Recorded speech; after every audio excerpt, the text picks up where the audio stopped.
In today's video, you'll follow Emily, a 41-year-old mother, as she embarks on an unexpected getaway with her 21-year-old son after years of quietly enduring the loneliness of a loveless marriage. Days spent in the stillness of nature, by the sea, and inside a modest wooden cabin gradually peel away the hardened shell around her heart. There's no drama, no anger, just quiet moments, unasked questions, and the genuine affection of a son that slowly helps her rediscover herself. This is a journey of healing, gentle, subtle, yet unexpectedly profound. When my son turned to me and snapped a photo of me standing still in the snowy woods, he said, "Mom, you look like someone about to start over." I'm Emily, 41 years old, a mother, a wife, and a woman who once lost herself in the years spent living for others. But that trip, just the two of us, by the quiet sea and in a small, snow-covered cabin, made me realize I don't need anyone's permission to live true to who I am. Have you ever experienced a moment that awakened you like that? Share your thoughts, because sometimes it's the real stories that help us see ourselves the clearest. My name is Emily, 41 years old, a single mother who has just come through the most difficult years after divorce. My life revolved around work, bills, and a house always materially sufficient but void of life. I can't remember the last time I truly laughed. Perhaps it was even before Oliver, my son, grew up and left for college. Then, one early autumn afternoon, as I returned home from work with heavy shoulders, Oliver suddenly appeared at my doorstep, carrying a backpack and a gentle smile I hadn't seen in a long time. "Mom," he said as we sat drinking tea in the old kitchen, "I have a slightly crazy idea. I rented the old wooden house by the sea, the one that belonged to Grandma and Grandpa, just for a few days. I think you need a break, we need a break, just you and me." I almost laughed. A week-long getaway? While I was still juggling bills, not to mention work? But there was no insistence in Oliver's eyes. Just a simple invitation from a grown son looking at his mother as if she was someone who needed to be saved. And I said yes. The wooden house nestled between rows of pine trees and faced the ocean.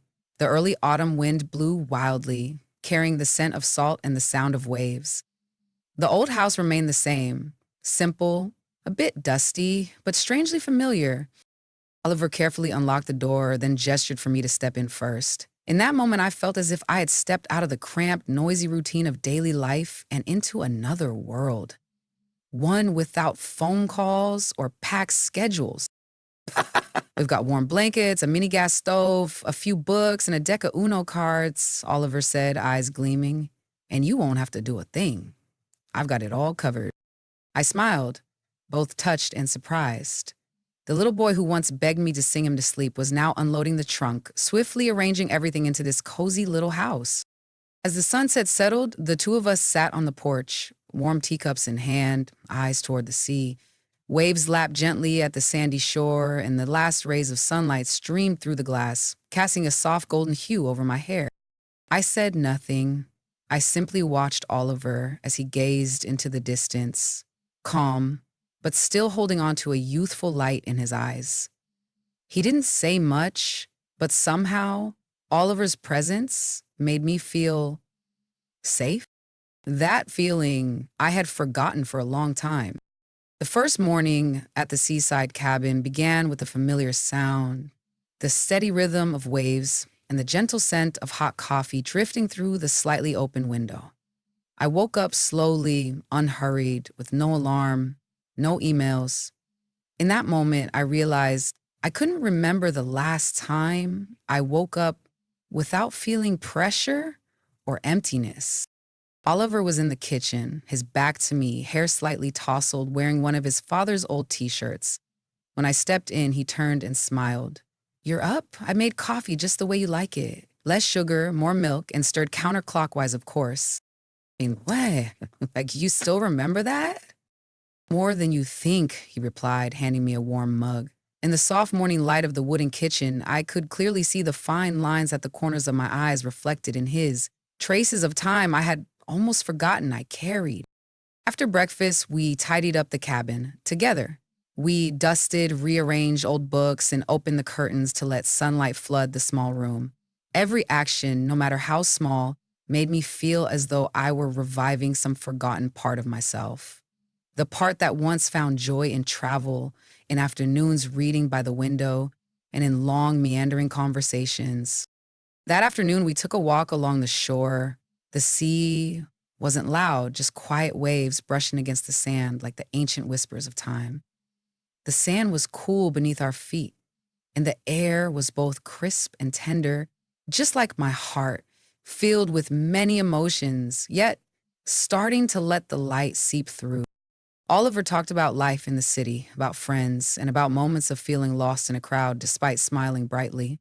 I listened, sometimes nodding, sometimes watching him for a long time, as if trying to memorize every expression on this young man's face. The same boy who used to cling to me in dreams, now grown enough to lead me through life's uncertainties. I used to be mad at you for always being so quiet, Oliver said suddenly, stopping in his tracks. I turned to look at him, but now I get it. Sometimes silence is how we protect ourselves because we're too tired to explain. And I see you now, Mom. You were really lonely, weren't you? That question, gentle as it was, caught in my throat.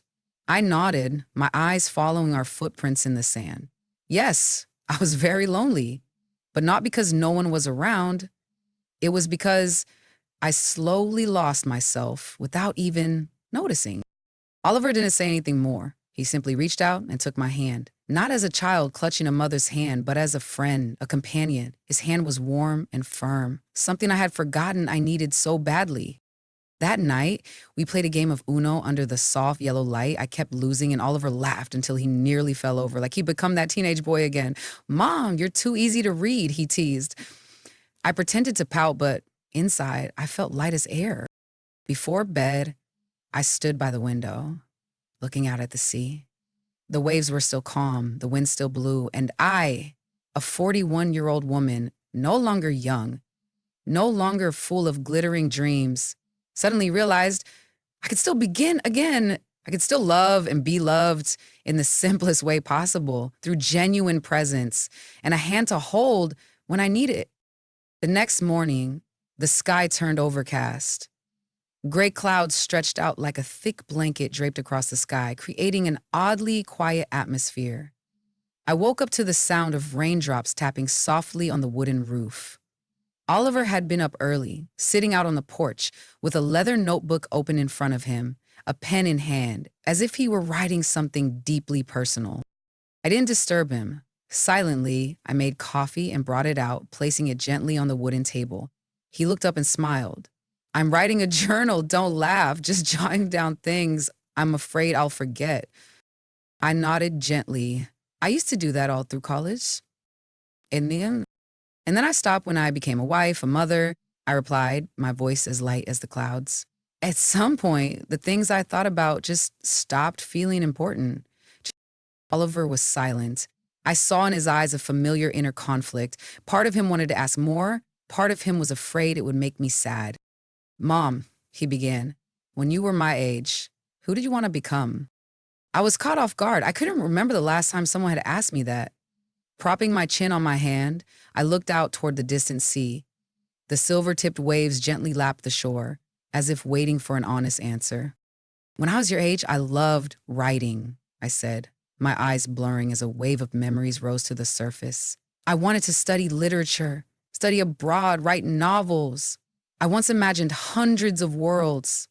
Then I met your father. Everything changed so quickly.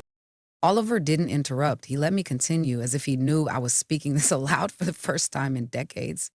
I don't regret having you, I said, but I did resent myself for giving up on dreams too soon. And I feel my voice catch. Not from regret, but from the unfamiliar permission to be honest. To be seen as a person with unfulfilled dreams. Not just a mother or a wife or a woman who had chosen the safe path. Oliver set down his notebook and tilted his head to look at me. I always thought you were so strong, but today, I see you're really living. I laughed, tears spilling before I could stop them. I'm just starting again, sweetheart. After 41 years, I'm finally learning how to live the way I once dreamed. Oliver pulled a small item from his backpack, the old tape recorder his dad once used. Tell me, Mom, About the stories you used to write. I want to hear them. I looked at him surprised and deeply moved. And then I began. I told him about a girl who once dreamed of living in a city that never slept, who used to write for hours under a desk lamp, who had her first short story published in a teen magazine. I told him, my voice trembling but steady, and Oliver listened like a child hanging on every word his mother told before bedtime, but this time, listening to the woman behind the word, Mom. That night, as I closed my new notebook, the one where I began to rewrite memories I thought I had forgotten, I knew I had taken a big step, not back into the past, but toward the part of me that had been buried under all the years of busy living. Outside, the rain had stopped. A cool breeze swept in through the slightly open window. I exhaled deeply, feeling weightless. For the first time in a long while, I felt that I was no longer just a silent shadow standing on the sidelines of everyone else's priorities. I am Emily, 41 years old, a woman learning to write the unfinished story of her own life. The next morning, the sky was unexpectedly clear. The sky stretched out like a giant pane of glass, and the sea sparkled under the sunlight. Oliver walked into the room with messy hair, a towel slung over his shoulder, and 2 chilled pineapple smoothies in hand. Mom, dare to get in the water with me today? He asked, his eyes gleaming like a little boy inviting his mom into a new game. I looked out the window and saw a few people walking along the shore, leaving short and long footprints in the sand. There was a time when I used to run along the beach for no reason. I used to laugh uncontrollably when the waves soaked my dress. I wasn't afraid of the cold or the wetness. I simply lived fully in the moment. I'll probably just dip my feet, I replied, a little hesitant. As long as you come out there, Oliver said, I'll take care of the rest. We walked along the beach together. The sand was warm under our feet and gentle waves lapped at our ankles. Oliver ran ahead, raised his phone camera, and shouted, Emily, 41 years old, stepping into the sea for the first time after years of just watching. Let's see if she'll actually jump into the waves. Eric burst out laughing. Delete that clip right now if you ever want to eat my cooking again. No way. This is historical footage. And then, whether it was my son's laughter, or something inside me suddenly waking up, I ran forward and plunged straight into the icy water. My body tightened from the shock, but then the cold turned into a shout of pure exhilaration. Oliver yelled, Yes! That's my mom! We laughed together, as if washing away years of built-up worries. I had never imagined that simply stepping into the water could help me rediscover a piece of youth that had been forgotten for far too long. In the afternoon, I sat wrapped in a towel, my hair still wet on a wooden chair facing the sea. Oliver handed me a cup of hot cocoa. He whispered, You look so much happier. Because I just beat myself, I replied softly. Oliver didn't say anything more. He just placed his hand on my shoulder, a simple gesture, but I understood it as a quiet nod to a new chapter beginning. That night, I opened my journal and wrote a short line. Today I stepped into the sea, not to swim, but to remind myself I still can. That night, the sea was unusually calm. The wind had stopped howling like it had on previous nights, leaving only the soft murmur of waves, like whispers into the soul. Oliver had gone to bed early after a full day of activity. I quietly closed his bedroom door, then stepped out onto the porch, carrying a cup of hot chamomile tea and my old leather notebook. The one I used to take everywhere but hadn't dared to write in for a long time. I looked out toward the dark horizon where the sea and sky melted into one without a line between them, then opened the notebook and put pen to paper. Dear Thomas, I'm not sure if you'll ever read these words. Maybe I'll tear this up, maybe I'll hide it away forever, but tonight, here, with the sea, the wind, and myself, I need to say everything. 10 years ago, I chose to walk beside you out of love, out of a dream of building a home. But over time, I stopped seeing myself in our quiet dinners. You were busy, and I shrank into the role of mother, homemaker, the one who reminded you of all the little things. And then I fell silent. Not because I didn't want to speak, but because I knew you no longer listened. I used to blame you, resent you, want to leave, want to do something drastic just to be seen. But I didn't. I chose to stay. For our child, for our family. But Thomas, have you ever wondered? The woman who once dreamed of writing books, of traveling to Paris, of opening a little flower shop. Where did she go? She didn't disappear. She went quiet. She is me. And now at 41, I'm slowly calling her back. I write this letter not to accuse, but simply to say, I no longer want to live as a shadow. I don't want to be absent from my own life. Whether you still love me or not, whether we can stay together or not. I want to live honestly, this time, for myself. I closed the notebook. There were no tears, just a weightless feeling, like someone had finally taken off a backpack I'd worn for too long. I took a deep breath and touched the cool wooden railing of the porch. The sea still beat its steady rhythm. So did my heart, steady but no longer silent. When I returned to the room, Oliver was asleep on his side, breathing steadily. Watching him, I smiled. Not everyone is lucky enough to have a son, sensitive enough to notice his mother slowly sinking and reach out to pull her back up. I didn't need to send that letter to Amos, but I knew from now on, everything I do will be the truest answers I could ever give. The next morning, I woke up as sunlight slipped through the cracks in the door, gentle like nature's own caress. From the kitchen, the sound of chopping and the buttery scent of toasted bread filled the little wooden house with an oddly comforting warmth. I stepped out, still dazed from a long night, full of emotions too complex to name. Oliver was standing at the kitchen counter, wearing a white t-shirt and fabric shorts, his hair slightly messy, eyes focused as he sprinkled dill over a pan of eggs. I smiled softly. The mischievous boy from years ago had become a man, quiet, mature, and full of care. Sit down, Mom, almost done, he said without turning around. His voice was light, like the sea breeze in the early morning.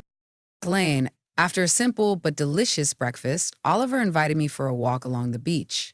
The sea was unusually calm today, the water a pale blue, thin like silk, the sky above stretched endlessly without a cloud in sight.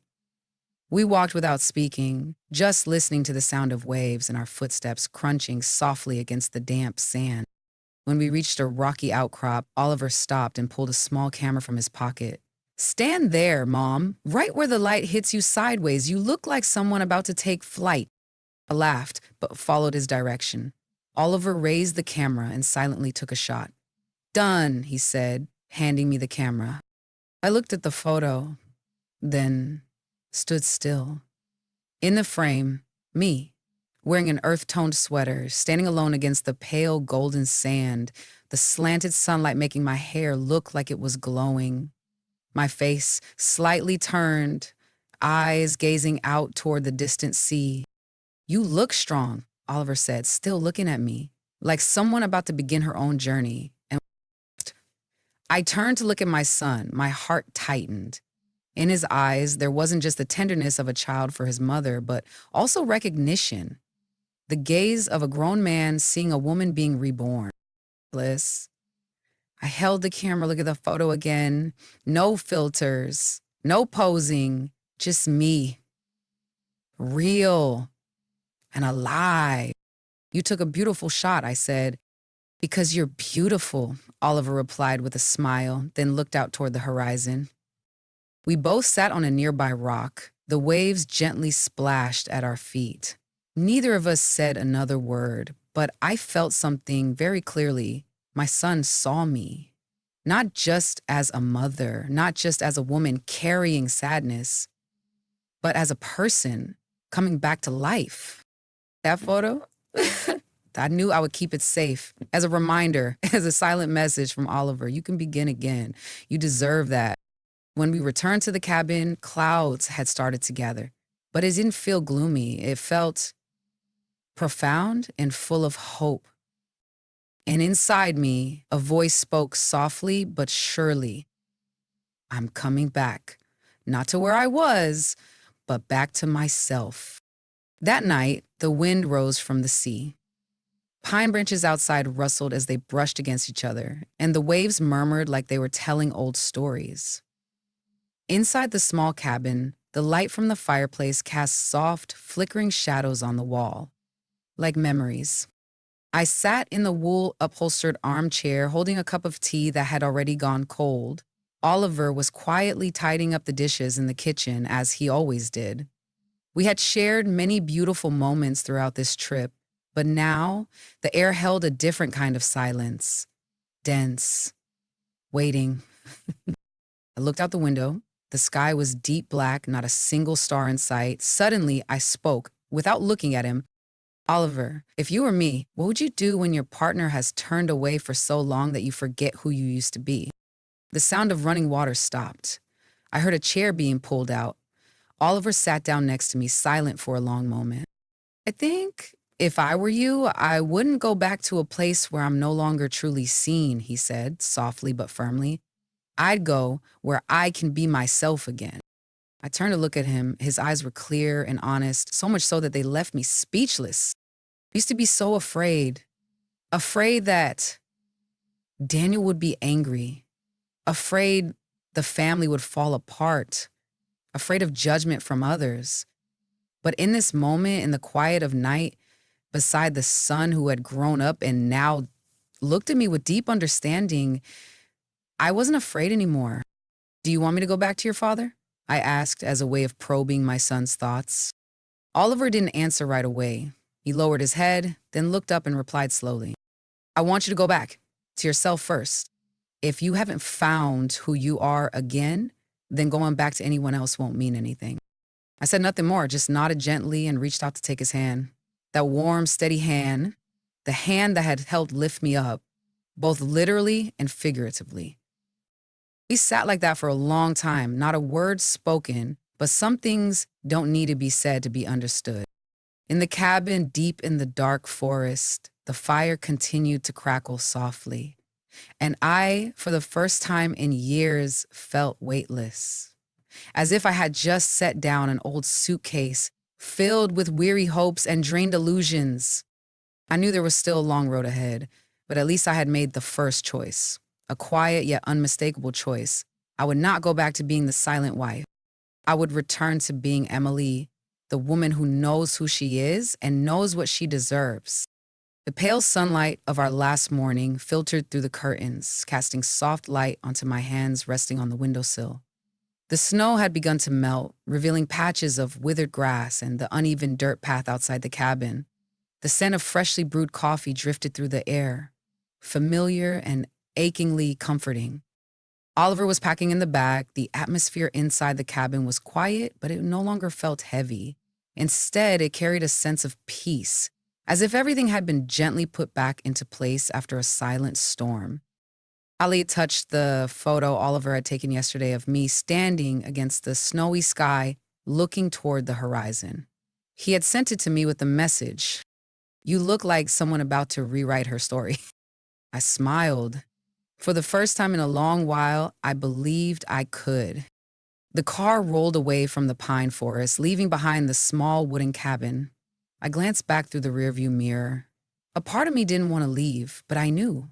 The next journey wasn't back there. It was within me. The woman sitting in the passenger seat, holding an old scarf gently in her lap, eyes fixed on the road ahead.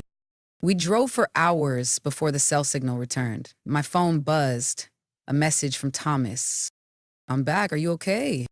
I stared at those words for a long time. I didn't rush to reply, not because I was angry or avoiding it, but because for the first time in years, I realized I didn't need to hurry to explain myself or please anyone anymore. I turned to Oliver. He was focused on the road, eyes alert but calm. I said softly, almost as if to myself, "This time I'll live as myself, no longer waiting to be seen." He didn't respond, but I saw the corner of his lips curve into a quiet, knowing smile. Some things between a mother and her son don't need to be said out loud. That afternoon, we arrived home. Everything was just as we had left it. The crooked painting, the flickering desk lamp, the little potted plant on the porch shrinking against the cold wind. But I no longer felt lonely walking through the door. I left my suitcase outside and walked around the house, as if reacquainting myself with a once familiar place where I had long lost touch with who I was. My hand grazed the kitchen counter, the window frame that had once held old dreams, everything whispering, "The past has passed, but I can still begin again." That night, I wrote in my journal, not a letter to send, not blame or hope for someone else to respond,